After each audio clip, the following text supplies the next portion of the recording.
Hallo julle. Kom ons kyk gou 'n bietjie na wat staan in 2 Timoteus 1 vers 7. So daar staan, die Vader het ons nie 'n gees van vrees gegee nie, maar van krag, liefde en selfbeheersing.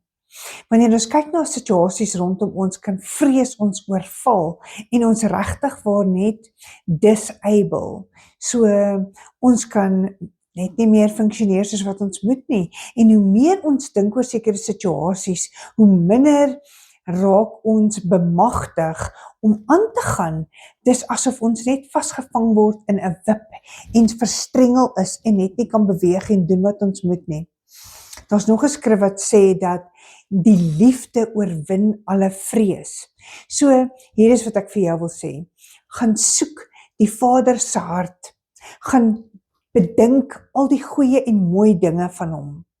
En wanneer sy liefde oor jou spoel, gaan dit wees soos 'n prop wat uit 'n bad uitgetrek word, wat vol water is van vrees.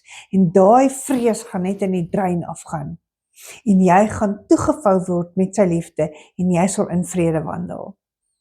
Ek hoor graag 'n bietjie by jou wat jy doen om van vrees in jou lewe ontslae te raak. Sing jy lofsange? Gesels jy met 'n vriendin? Wat doen jy om van vrees uit jou hart uit ontslae te raak? Tot volgende keer.